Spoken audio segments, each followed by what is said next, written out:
বন্ধুরা, আজকে আমি এমন একটা রেসিপি নিয়ে চলে এসেছি। এই রান্নাটা পুরোটাই আমি করব একদম জল ছাড়া।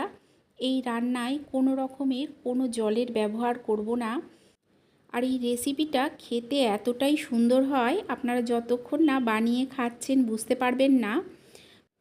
এই রেসিপিটা শুধু যে ভাত দিয়ে খেতে ভালো লাগে এমনটা নয়, রুটি, লুচি, পরোটা সব কিছু দিয়েই খেতে কিন্তু ভীষণ ভালো লাগে। তাহলে চলুন দেখে নেওয়া যাক যে সম্পূর্ণ জল ছাড়া এই রেসিপিটা আমি কিভাবে বানাই। এর জন্য আমি কয়েকটা আলু নিয়েছি। আলুগুলোকে প্রথমেই দেখুন পরিষ্কার করে ভালো করে ছুলে নিচ্ছি। আলুগুলোকে পরিষ্কার করে ভালো করে ছুলে নিতে হবে। সমস্ত আলুগুলোকে আমি ছুলে নেব। ছুলে নিয়ে আমি আলুগুলোকে জলের মধ্যে ভিজিয়ে রাখবো। এখানে দেখুন একটা বাটির মধ্যে জল নিয়েছি, তাতে ভালো করে ভিজিয়ে রাখতে হবে। জলে ভিজিয়ে রাখলে কি হয়, আলুগুলো কালো হয় না। সমস্ত আলুগুলোকে জলে ভিজিয়ে রাখার পর এখন একটা করে আলু নেব আর আলুগুলোকে আমি কেটে নেব। প্রথমে ঠিক এই রকম টুকরো করে কেটে নিতে হবে। লক্ষ্য রাখবেন টুকরোগুলো যেন খুব মোটা না হয়। মোটা হলে কিন্তু এই রেসিপি বানাতে একটু সময় লাগবে। যতটা সম্ভব ছোট টুকরো করে কেটে নেওয়ার চেষ্টা করবেন। দেখুন আমি আপনাদের দেখিয়ে দিচ্ছি যে আলুর সাইজগুলো কত ছোট হবে। একই রকমের রেসিপির থেকে কিছুটা আলাদা, খেতে ভীষণ সুন্দর হয়। দেখুন সমস্ত আলুগুলোকেই আমি যতটা সম্ভব পাতলা করে কেটে তারপরে একদম ছোট টুকরো করে কেটে নিচ্ছি। আমি এখানে যে কটা আলু নিয়েছি, আমি যতটা সবজি বানাবো সেই অনুযায়ী নিয়েছি। আপনারা বেশি বানালে বেশি নেবেন আর কম বানালে আলুর পরিমাণটা কমিয়ে নেবেন। দেখুন সাইজটা ঠিক এই রকম হতে হবে, এর থেকে যেন বড় না হয়। সমস্ত আলুগুলোকে কেটে নিয়ে আমি একটা বাটিতে জলে ভিজিয়ে রেখেছি। এখন অন্যদিকে একটা কড়াই বসিয়ে দিয়েছি, এতে দিয়ে দিলাম কিছুটা সর্ষের তেল। তেলটা গরম হয়ে গেলে ফোড়নে দিয়ে দিচ্ছি দেখুন এখানে কালো জিরে। কালো জিরেটাকে কয়েক সেকেন্ড ভেজে নিতে হবে। কয়েক সেকেন্ড কালো জিরেটাকে ভেজে নিয়ে যখন দেখবেন যে এর থেকে একটা সুন্দর গন্ধ বেরোতে শুরু করছে, তখন এতে দিয়ে দেব সমস্ত কেটে রাখা আলুগুলো। সমস্ত আলুগুলোকে দিয়ে দিচ্ছি লবণ। লবণ দিয়ে ভালো করে একবার মিশিয়ে নেব। মিশিয়ে নিয়ে এতে দিয়ে দেব একদম অল্প একটু হলুদ। খুব বেশি হলুদ কিন্তু দেব না। লবণ আর হলুদের সঙ্গে আলুটাকে খুব ভালো করে প্রথমে মিশিয়ে নিতে হবে। মিশিয়ে নিয়ে আমি গ্যাসের ফ্লেমটাকে লোতে করে দেব। লোতে করে দিয়ে ঢাকা দিয়ে এটাকে কিছুক্ষণ হতে দেব। কিছুক্ষণ পর ঢাকাটা তুলে নিয়ে দিয়ে দিচ্ছি এতে দুটো কাঁচা লঙ্কা। দিয়ে একবার ভালো করে মিশিয়ে নেব। লবণ দেওয়ার কারণে এর থেকে দেখুন কিছুটা জল বের হয়েছে।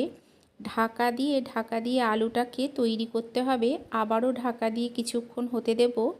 আরও কিছুক্ষণ পর আমি ঢাকাটা তুলে নিচ্ছি। তুলে ভালো করে একবার মিশিয়ে নেব।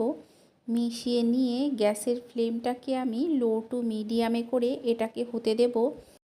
আলুটাকে যদি ঢাকা দিয়ে তৈরি করা হয় আর গ্যাসের ফ্লেমটা যদি লোতে করে দেওয়া হয়, তাতে কিন্তু আলুটা এই রকম ভাজতে ভাজতেই অনেকটা দেখবেন সেদ্ধ হয়ে গেছে।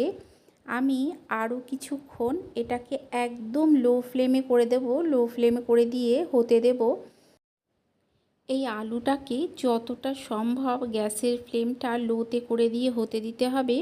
আর মাঝে মধ্যেই এটাকে ঢেকে দিতে হবে। আমি আরেকবারও এটা ঢেকে দিয়েছিলাম, তবে আপনাদের দেখানো হয়নি।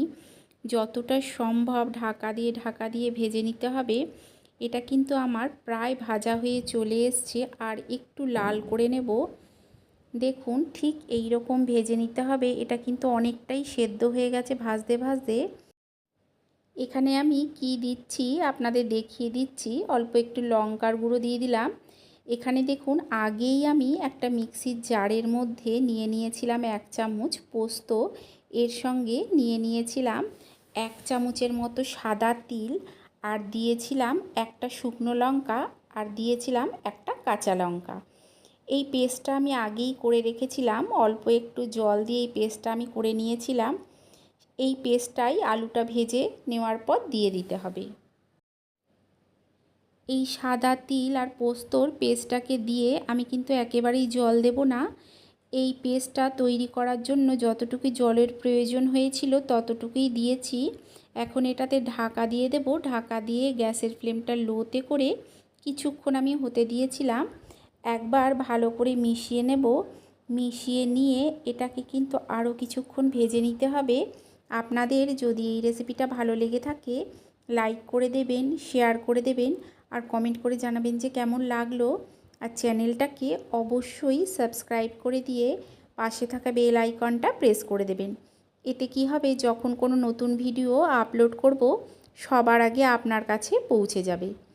আর ফেসবুক থেকে দেখলে চ্যানেলটাকে অবশ্যই ফলো করে নেবেন। দেখুন আলুগুলো কিন্তু খুব ভালো মতো সেদ্ধ হয়ে গেছে।